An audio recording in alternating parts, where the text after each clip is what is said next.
Nuwe een hier op ontbytsakke Daniela van hier. Goeiemôre en baie welkom. Môre Dawie, is lekker om hier te wees. Kyk hoe pragtig lyk jy. Dankie. Jy lyk ook mooi. Ekonomiese groei het tekort aan ekonomiese groei. As ek hier 'n klomp redes, ek het hom van die redes genoem. Maar een belangrike rede het eenvoudig te doen met die feit dat ons nie voldoende vaardighede in die land het nie. Nou is daar 'n lekker debat gewees in die parlement die afgelope week om ons slaagsyfer wat sogenaamd 30% is vir matriek aan te pas. Ja. Vertel ons daarvan. Ja, ek het juist gedink toe jy praat oor die ekonomiese probleem. Onderwys is eintlik ook 'n groot probleem en dit voed natuurlik later die ekonomie. Baie mense glo daai slaagsyfer is 30%. Dis darm nie die gemiddeld nie. Dit is van die vakke wat jy moet deurkom. Musi Maimane van Bossa het gevra dit moet gelig word. Dokter Musi Maimane. Verskoon, dokter Musi Maimane van Soweto. Hy het gevra dit moet gelig word na 50%. Daar was toe 'n stemming gewees en die party het gesê nee, dit moet nie gelig word nie. Die wat nou gesê het interessant genoeg Vryheidsfront Plus, Vryheidsfront Plus, ja, ANC, DA het teen sy mosie gestem. Saam met hom was onder andere MK en EFF gewees, maar hulle het besluit dit moet bly soos dit is. En dis nou 'n interessante gesprek oor die hele ding oor onderwys. Is ons probleem regtig net oor die slaagsyfer of is dit 'n breër onderwysprobleem? Wat dink jy? Ek is 'n bietjie in twee gedeel hieroor. Ek het nogal vermoed ons moet dit verhoog het na 50% toe, of selfs nog meer. Ek sou nie so sê nie, Dawie, want die probleem is nie eintlik by die matrieks nie. Dit begin by die hele stelsel.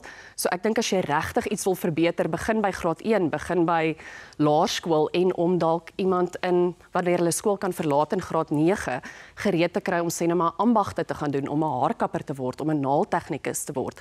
Nie nou skielik in matriek wanneer dit die laaste jaar is, nou probeer jy half kunsmatig daai slaagsyfer lig nie. Wel die argument daarteen is dat nou het ons almal die matriek en ons weet tog almal die matriek beteken eintlik niks nie of baie min. Presies, maar ek dink nie die slaagsyfer gaan daar 'n verskil maak nie. Ons moet gaan vroeër ingrypings doen. Nee, daarmee verskil ek nie met jou nie. Nog 'n interessante ding is die Australiërs. Ja. Hulle het nou 'n nuwe wetgewing wat gesê dat die kinders, ek weet nie wanneer as jy 'n kind nie, is dit onder die ouderdom van 17. Ek sou sê 'n tiener word so 13 en dis wanneer dit begin. Ek dink is 16 wanneer hulle nie hulle mag nie op sosiale media wees. Hulle word verban, ja. Hulle word kinders mag nie op sosiale media wees in terme van die nuwe wetgewing in Australië en lyk meer en meer lande kyk daarna. Ja. Deel van 'n groter gesprek en ek dink ons sien ook as jy nou so die skole in Suid-Afrika, selfs Afrikaanse skole se sosiale media dophou, van volgende jaar af is baie skole selfoonvry skole. So ek dink baie mense begin besef selfone is dalk vir kinders bietjie gevaarlik, veral sosiale media, hulle het nie die vaardighede om dit te hanteer nie. Daar's baie gevaarlike inhoud ten spyte van al die veiligheidsmaatreëls, maar is hierdie die oplossing? Dit is nou die gesprek. Gaan kinders nie maar net sê dan en jok en sê maar ek is ouer en dan nog steeds eintlik blootgestel word aan meer gevaarlike inhoud nie, want daar soos ons weet, sê net maar jy gaan op 'n drankwebwerf, jy wil gaan bier koop, dan sê hulle sê net gou vir ons is jy 21 of 18 of ouer. Jy kan jok. En net so maklik gaan dit wees dat kinders dan nou eintlik nie daai beskermingsmeganismes gaan hê nie en bloot gaan jok daaroor en dan blootgestel word aan hierdie gevaarlike. So dink jy ons moet ook sulke wetgewing in Suid-Afrika kry?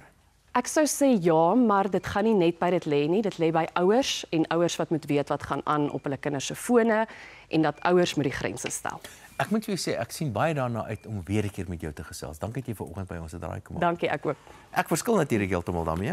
Ek dink ons het minder wette nodig en dis die verantwoordelikheid van die ouers om na kinders om te sien.